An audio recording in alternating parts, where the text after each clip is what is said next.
Наше сердце имеет 4 клапана, 2 полулунных и 2 атриовентрикулярных. Атриовентрикулярные между предсердиями и желудочками.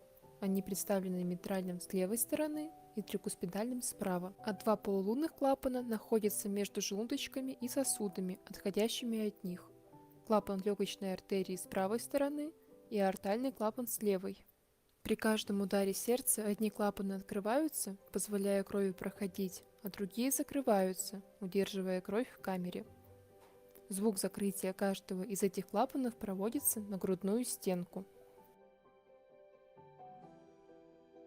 Выделяют два нормальных тона сердца. S1, который возникает при закрытии трехстворчатого и митрального клапанов, и S2, который появляется при закрытии аортального и легочного клапанов. Первый тон возникает в начале систолы и называется систолическим. Второй тон возникает в начале диастолы и называется диастолическим. Для развлечения первого и второго тона сопоставляют аускультативную картину с пульсацией сонной артерии. Тон сердца, совпадающий с этой пульсацией, является систолическим, первым, а не совпадающий диастолическим, вторым.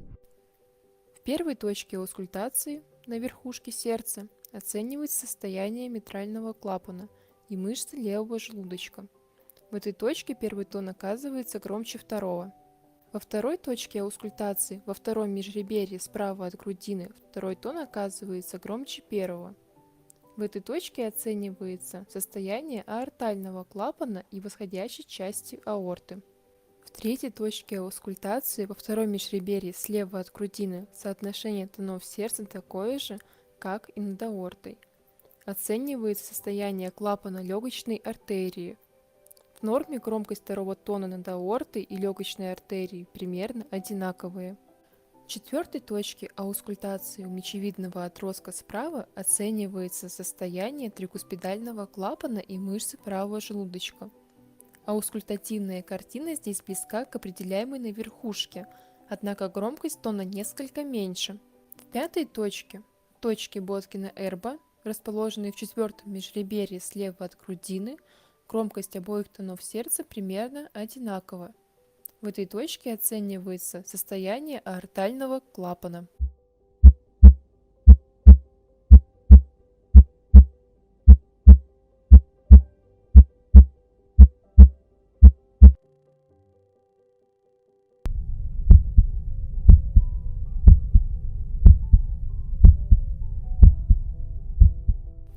Изменение тонов сердца.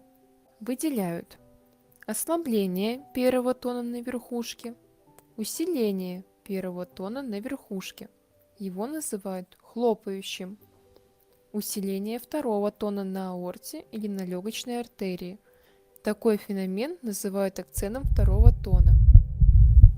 Акценты расщепления второго тона на легочной артерии с митральным пороком сердца.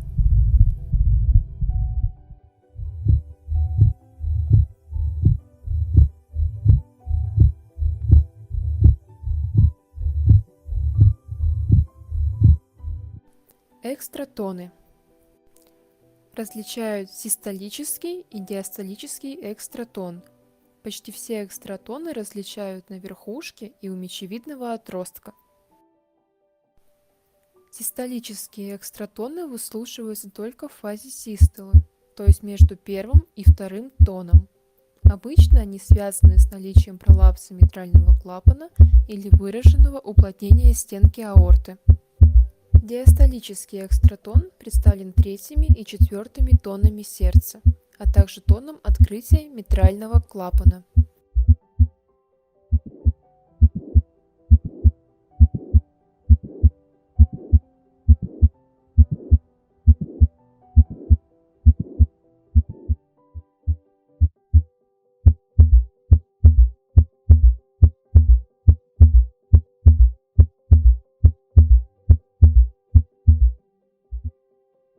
Шумы сердца.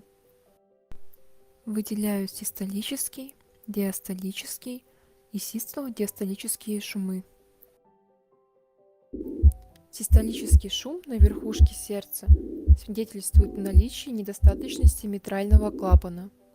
Шум начинается сразу после ослабленного первого тона, занимает всю или почти всю систолу и хорошо проводится в левую аксиллярную область.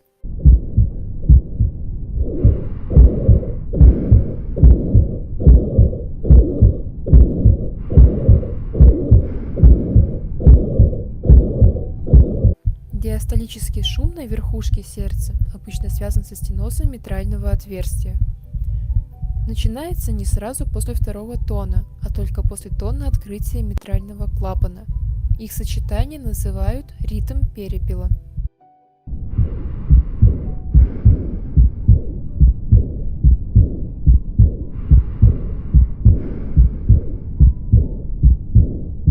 Аускультация сердца при дефекте межжелудочковой перегородки. Характерным аускультативным признаком при ДМЖП является: во-первых, появление и нарастание систолического шума у левого края грудины. Как говорят, много шума из ничего. Во-вторых, второй тон на легочной артерии становится усиленным и расщепленным.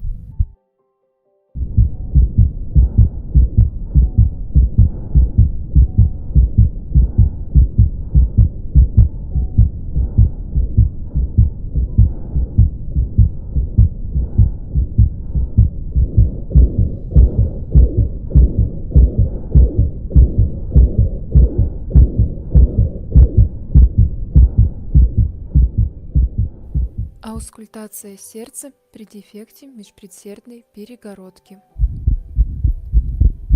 Аускультативно при ДМПП выявляются: усиление первого тона в области трехстворчатого клапана, усиление и расщепление второго тона над легочной артерией, систолический шум во втором-третьем межреберье слева.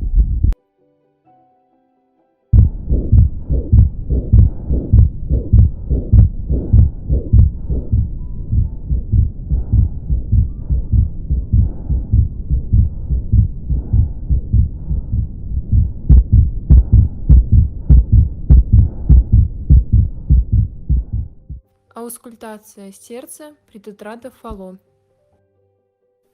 При тетрадофало выслушивается грубый, так называемый машинный систолический шум в третьем и четвертом межреберье или во втором межреберье слева у грудины. Также второй тон ослаблен над легочной артерией.